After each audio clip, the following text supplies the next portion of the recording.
Hello everyone, आज की इस वीडियो में हम क्लास 4th के सब्जेक्ट एनवायरमेंटल स्टडीज़ के मिड टर्म के एग्ज़ाम को सॉल्व करेंगे। तो आइए शुरू करते हैं। क्वेश्चन है, निम्नलिखित प्रश्नों का सही विकल्प चुनकर उत्तर लिखिए। क्वेश्चन है, नंदू नींद से जागा और उसने अपनी आंखें खोली। उसे लगा कि वह भूरे सलेटी पेड़ों के एक बड़े से जंगल में है। ये भूरे सलेटी जंगल क्या थे? तो यहाँ पर ऑप्शन है जंगल में सलेटी रंग के पेड़, या फिर उसके परिवार व साथियों के पैर और सूंड, या फिर सलेटी रंग का धुआं, या फिर कोई भी उत्तर सत्य नहीं है। तो आंसर होगा ऑप्शन नंबर 2, उसके परिवार व साथियों के पैर और सूंड। अब यहाँ पर क्वेश्चन है, रेगिस्तान में दूर दूर तक रेत ही रेत नजर आती है। रेगिस्तान की इस रेत में उगने वाला वृक्ष है कौन सा? पीपल, बरगद, नीम, या फिर खेजड़ी। तो आंसर होगा ऑप्शन नंबर 4, यानी कि खेजड़ी के पेड़। अब यहाँ पर क्वेश्चन है, हम जानते हैं कि कुछ जानवरों के कान बाहर दिखाई नहीं देते। ऐसा ही एक जानवर है कौन सा? सांप, गाय, हिरण, चूहा। तो आंसर होगा ऑप्शन नंबर 1, सांप। सांप के कान जो हैं वो बाहर दिखाई नहीं देते। नेक्स्ट है, मधुमक्खी पालन के व्यवसाय में मधुमक्खियों के काटने का डर हमेशा रहता है। आप इससे बचने के लिए क्या उपाय कर सकते हैं? तो यहाँ पर ऑप्शन है मधुमक्खी के मारने की दवाई का उपयोग, मधुमक्खी नहीं पालेंगे, शरीर को पूरी तरह से ढककर काम करेंगे, या फिर उपरोक्त सभी। तो आंसर होगा option number 3। Next is, rail की टिकट पर क्या सूचना नहीं लिखी होती? तो यहाँ पर ऑप्शन है स्थान की सुंदरता का वर्णन, टिकट का मूल्य, यात्रा की दूरी, यात्रा की तिथि। तो आंसर होगा ऑप्शन नंबर 1, रेल की टिकट पर स्थान की सुंदरता का वर्णन नहीं होता है। अब यहाँ पर नेक्स्ट है,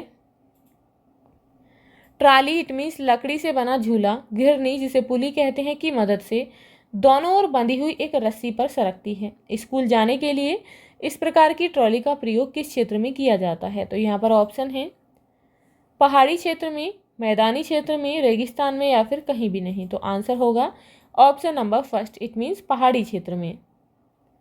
प्रश्न है, निम्नलिखित प्रश्नों के उत्तर एक शब्द में दीजिए। तो यहाँ पर प्रश्न है, वल्लभ का क्या अर्थ है? तो वल्लभ कहते हैं नाव को। किस जानवर के कान पंखे जैसे होते हैं? हाथी के। माँ के पिता को क्या कहते हैं? नाना जी कहते हैं। मधुमक्खियों से हमें क्या मिलता है? तो क्या मिलता है? शहद। बोझा ढोने वाले एक जानवर का नाम बताइए। तो बोझा ढोता है गधा।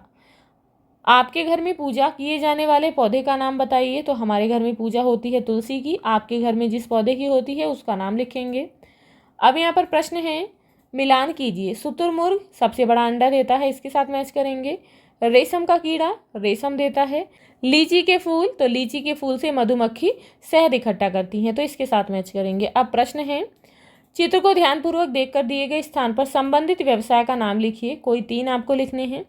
तो यहाँ पर जो है इस चित्र में ये टिकट विक्रेता है। ये कौन है? ये है कुली।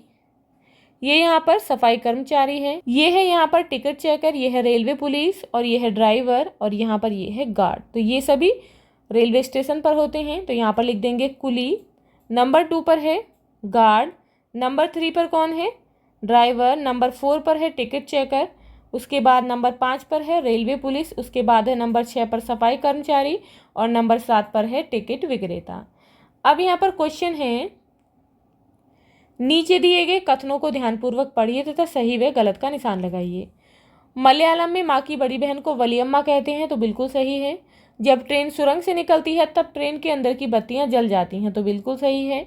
गांधीधाम और वलसाड़ गुजरात में है, तो ये भी सही है। मधुमक्खी अंडे नहीं देती अपितु बच्चे पैदा करती है, तो ये गलत है क्योंकि मधुमक्खी अंडे देती है। नेक्स्ट है, 6 से 14 वर्ष के बच्चों की शिक्षा निःशुल्क है, उसके लिए कोई फीस नहीं जाती है, तो बिल्कुल सही है। पेड़ों को बचाने के लिए अमृता पेड़ों से लिपटकर खड़ी हो गई थी, तो ये भी बिल्कुल सही है। अब यहाँ पर प्रश्न है, निम्नलिखित पंक्तियों को पढ़कर दिए गए प्रश्नों के उत्तर 4-5 पंक्तियों में दीजिए। तो यहाँ पर है, हाथी समूह में रहते हैं, वह समूह में खाते हैं, घूमते हैं, खेलते हैं, समूह में युवा हाथी ही कार्य करते हैं तथा बच्चों व वृद्ध साथियों की देखभाल करते हैं। आपके विचार से इस प्रकार में समूह में रहने के क्या क्या लाभ हैं? तो इससे लाभ हो सकते हैं जैसे कि समूह में सबके साथ आनंद पूर्वक रह सकते हैं, दूसरों से मदद मिल सकती है, हमें कम कार्य करना पड़ता है, बीमार होने पर एक दूसरे की देखभाल कर सकते हैं। अब यह क्वेश्चन है, जानवर कानों से सुनते हैं, कुछ जानवरों के कान बाहर दिखाई देते हैं तथा कुछ जानवरों के कान दिखाई नहीं देते। जानवरों के कानों के आकार भी अलग अलग प्रकार के होते हैं। सोचिए कि यदि आपके कान दिखाई न देते तो क्या होता। तो क्या होता, यदि हमारे कान दिखाई न देते तो हम बहुत विचित्र लगते, हमारा चेहरा अजीब दिखाई देता, हम चश्मे का प्रयोग नहीं कर पाते, हम गाने सुनने के लिए ईयरफोन का प्रयोग नहीं कर पाते, हम कान में आभूषण नहीं पहन पाते आदि। तो ये सभी कार्य नहीं हो पाते।